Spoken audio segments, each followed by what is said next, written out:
Even the detectives who had seen everything in their careers said they would never forget that day. What began as a routine welfare check in a quiet storage facility in Sacramento would soon turn into one of the most haunting child cases in modern American history. Inside a sealed plastic container, police discovered the remains of a young girl, small, fragile, and robbed of her future. Her name was Callie Anderson. She was only 5 years old. The details of how Callie's short life ended left investigators shaken. But what truly broke them was not only what happened to her, it was how many people could have stopped it and didn't. Social workers, relatives, neighbors, judges, one by one. The safety nets that were supposed to protect her failed. Every time someone asked a question, the system looked the other way. Every time her mother begged for help, no one listened. In the days that followed, as police pieced together the timeline, the story that emerged was almost unbearable to hear. It wasn't just the tragedy of a single child. It was the portrait of neglect, silence, and disbelief of a little girl whose suffering was hidden in plain sight. To understand what truly happened to Callie, we have to go back, before the storage unit, before the police, before the silence. Back to the days when she was still laughing, still dancing, still calling out for her mom in a voice full of joy. This is not just the story of a crime. It is the story of how innocence can vanish behind closed doors, how love can be stolen by jealousy and fear, and how a child's voice can fade into the background until it is too late. This is the story of Callie Anderson and the countless warnings the world ignored. Before her name became a headline, Callie Anderson was simply a little girl with bright brown eyes and a smile that lit up every room she entered. Born in September 2012, she was the kind of child who made people soften just by being near her. Her mother, Leanne Robinson, called her "my little miracle." In photos from those early years, Callie can be seen in her pink pajamas, hugging her favorite stuffed bunny, or clutching a small cup with a straw she refused to drink without. To her family, she was sunshine, curious, sweet, full of laughter. She loved Hello Kitty. Her bedroom walls were covered with stickers of the character. She even wore a little pink shirt with Hello Kitty's face printed across it. To her mother, that tiny cat became a symbol of Callie's personality, innocent, gentle, and full of imagination. Every bedtime, Leanne would whisper stories and promises that they would bake cupcakes the next morning, go to the park, and feed the ducks together. For a while, those promises came true, but happiness in Callie's life was short-lived. Her parents, Tyler Anderson and Leanne, were still teenagers when she was born. Tyler was only 17, unstable, lost, and already sliding into trouble. Their relationship fractured quickly. When Tyler met a new girlfriend named Ivana Enoch, jealousy and resentment began to brew. Ivana was just 17 too, with her own history of emotional struggles. She wanted all of Tyler's attention and couldn't stand the thought of another woman's child being part of his life. What no one could have predicted was how far that resentment would go. The turning point came when a family court judge, against all reason, granted full custody of Callie to her father, a boy barely out of high school. Leanne fought desperately, begging the court not to take her daughter away. She knew something wasn't right, but her pleas went unheard. The gavel struck, and with that single decision, a fragile line between safety and tragedy was erased. From that day forward, Callie's laughter would begin to fade. What had once been a happy home became a place where her joy slowly disappeared, replaced by fear, silence, and isolation. After the court's decision, Callie moved in with her father, Tyler, and his girlfriend, Ivana, in Woodland, California. On paper, it looked like a family trying to start fresh. In reality, it was the beginning of Callie's disappearance from the world. Tyler had a record of substance use and was barely holding jobs. Ivana, described by friends as unpredictable and controlling, viewed Callie not as a child to love, but as a rival for Tyler's attention. In 2014, the couple welcomed their first son, Terrell. What should have been a joyful moment only deepened Ivana's resentment. Relatives recalled how her tone would change when Callie entered the room. There were whispers, eye rolls, and sharp words hidden behind closed doors. Soon, Callie became invisible within her own home, treated differently, spoken to differently, left out of family photos. That same year, a doctor recorded Callie's last medical visit. She was 2 years old, healthy and full of life. The doctor scheduled a follow-up appointment, but Tyler canceled it. And from that moment on, Callie would never see another physician. No checkups, no school enrollment, no official trace. Family members began to worry. Tyler's aunt, a woman named Mean, noticed small crescent-shaped marks on Callie's cheeks during a family gathering. They looked like scratches or pressure marks, hastily covered with makeup. Ivana dismissed the concerns, saying Callie had fallen while playing. But each time relatives saw her, the changes were more alarming. The once lively girl grew quieter, thinner, withdrawn. When Mean filed a report with California's Child Protective Services, she believed she was saving Callie's life. But CPS visited once, spoke briefly to the parents, and closed the case. Unfounded, they said. Case closed, no follow-up. Another chance to save her. Lost. By 2017, Tyler and Ivana moved to Reno, Nevada, cutting off all communication with the family. Relatives called, texted, begged to see Callie, but the couple ignored every message. Even her grandmother, Donna Howard, drove from California to visit, only to be told that Callie was in daycare. Yet the next day, when Donna finally saw her granddaughter, the shock left her speechless. Callie looked fragile and lifeless, her eyes hollow, her spark gone. It was the last time anyone in the family would ever see her alive. When the Anderson family settled into their small apartment on Harvard Way in Reno, neighbors saw a young couple with children and assumed life inside was ordinary. But for Callie, that apartment became a silent prison. The lease listed 3 children, yet the building manager later testified that she had never once seen a little girl matching Callie's description. It was as if she had vanished in plain sight. By early 2018, the isolation was complete. Tyler spent long hours away at work while Ivana stayed home. To outsiders, she was just another mother caring for her kids. Inside, she ruled with control and cruelty disguised as discipline. Callie was no longer treated as part of the family. She was separated, punished, and silenced. Her laughter was replaced by quiet sobs that no one outside those walls ever heard. Family members tried calling, but the excuses kept coming. Callie was sleeping, at daycare, or with friends. Each excuse pushed her further into the shadows. Even the neighbors began to notice that something didn't add up. They would see Tyler playing outside with his sons, but never with a little girl. At some point that spring, Callie's health began to fail. The child who once danced in pink socks could barely walk. But instead of reaching out for help, Ivana and Tyler hid what was happening. They stopped answering calls, avoided visits, and lived behind drawn curtains. What unfolded during those final weeks remains a tragedy too heavy to describe in full. By late April 2018, Callie's small body could no longer fight. She grew weaker by the day until one evening, her breathing slowed and then stopped. Instead of calling for help, panic took over.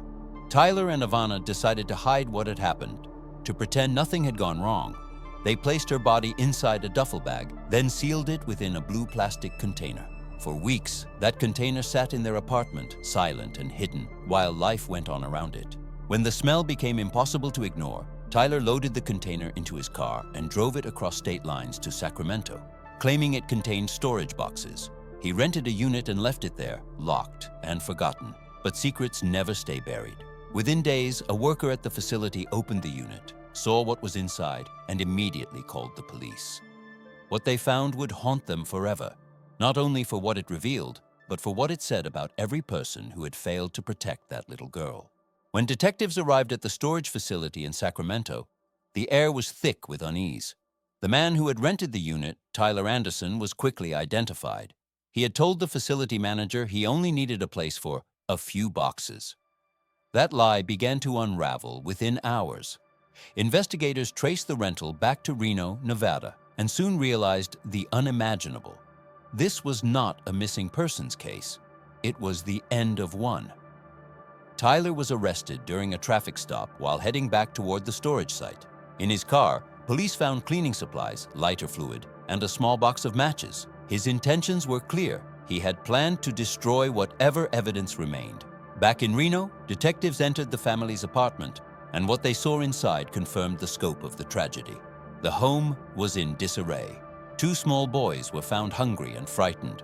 In the bathroom stood a large metal cage, rusted, bent, and bearing traces that told a story of long suffering. It was there that investigators recovered a child's backpack embroidered with the name Callie. Inside were small toys, hair ties, and a pink ribbon, reminders of the little girl who had once lived there.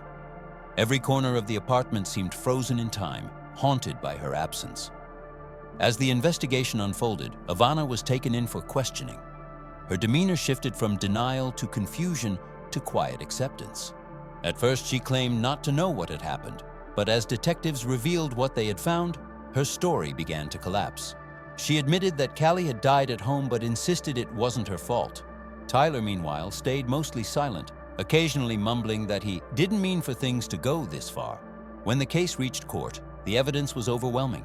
Testimonies from family members, medical experts, and investigators painted a picture of prolonged neglect. The prosecution emphasized not only what the parents had done, but how many agencies had failed to intervene. The defense argued emotional instability and denial, but the jury wasn't convinced. Tyler Anderson eventually pleaded guilty to second-degree murder and was sentenced to 2 life terms with the possibility of parole after 10 years. Ivana Enoch was convicted of first-degree murder by torture and child endangerment. Her sentence, life imprisonment with the possibility of parole after 20 years. Yet for many, those numbers meant little. How could 2 people responsible for such horror still have the possibility of freedom? How could the same system that ignored every warning now offer leniency? The verdict brought closure on paper, but not in spirit. For Callie's family, especially her mother, Leanne, the wound would never heal. She trusted everyone, Leanne said softly outside the courtroom, and everyone failed her. When the verdict was announced, the courtroom was silent. Reporters described a moment that felt both victorious and hollow. Outside, candlelight vigils began to appear in Reno, Sacramento, and Woodland, 3 cities connected by the same tragedy. Strangers brought pink balloons, small Hello Kitty toys, and handmade signs that read, "Justice for Callie." But behind those gestures of love, there was anger. Anger at a system that had seen the warning signs and done nothing. News outlets across the country began asking the same painful questions. How could a 5-year-old girl disappear from medical records, school rosters, and social services without anyone noticing? How many reports had to be ignored before she was lost entirely? Each article seemed to point to the same truth. Callie wasn't just a victim of her parents. She was a victim of indifference. Child advocates and social workers called it a wake-up call. They demanded reforms in child protective services, more accountability, and better follow-up procedures. Legislators in both Nevada and California publicly promised change, yet many of those promises faded once the cameras were gone. For Callie's mother, the attention was both comforting and cruel. Comfort because people finally cared, cruel because they cared too late. Community members who had never met Callie began sharing her story online. Photos of her smiling face spread across social media with messages like, "Protect the voiceless," and "Never again." Teachers wrote about the importance of noticing quiet children. Nurses talked about their duty to report when something feels wrong. Even seasoned detectives admitted that this case haunted them long after it closed. But there was another kind of silence. The silence of those who had looked away when it mattered most. Some relatives who had once dismissed Leanne's concerns stayed out of the spotlight. CPS officials refused interviews. The same judge who granted Tyler custody years earlier avoided public comment. In the court of public opinion, they had already been convicted by conscience. Through it all, Leanne remained steadfast. At a memorial service held 2 years later, she stood before a small crowd, holding Callie's favorite pink cup. "She deserved a childhood," she said softly. "She deserved love, laughter, and the chance to grow up. All she wanted was to be seen." Her voice trembled, but did not break. For the first time, people were truly listening. Time has passed since that heartbreaking discovery, but Callie's name continues to echo through courtrooms, classrooms, and homes across America. Her story has become more than a case file. It's a reminder of what happens when silence wins, when bureaucracy becomes blindness, and when compassion fades from the institutions meant to protect the innocent. Callie should have been in school now, learning to read, drawing with crayons, and bringing home art projects for her mother to hang on the fridge. She should have been laughing with her little brothers, celebrating birthdays, and dreaming of who she wanted to become. Instead, her memory lives on through photographs, stories, and the quiet determination of those who refuse to let her be forgotten. In Woodland, neighbors still leave pink ribbons tied to fences every April, the month she was last seen alive. Each ribbon carries a message, not of pity, but of purpose. Teachers and social workers have used her case in training sessions, urging colleagues to look closer, to listen longer, to never assume. If something feels wrong, one counselor said, say something. You might be the only voice that child has. For Leanne Robinson, the grief has become a mission. She now speaks at schools and community centers, telling parents and professionals that one question, one phone call, can save a life. Don't let fear keep you quiet, she tells them. Don't think someone else will take care of it. Be the person who notices. Callie's favorite Hello Kitty shirt was found among her things, small, faded, but still pink. Leanne keeps it folded in a box beside a candle that burns each night. It's how I remind myself she's still here, she once said. Every time I light it, I promise her the world won't forget. If her story has reached you, let it be more than a tragedy you watch and move on from. Let it be a call to action, to protect the silent, to question what doesn't feel right, to make sure that every child is seen, heard, and loved. Callie Anderson never got the chance to grow up, but through awareness, through remembrance, through voices like yours, her light can still change lives. Rest in peace, Callie. You were loved, you were worthy, you will never be forgotten.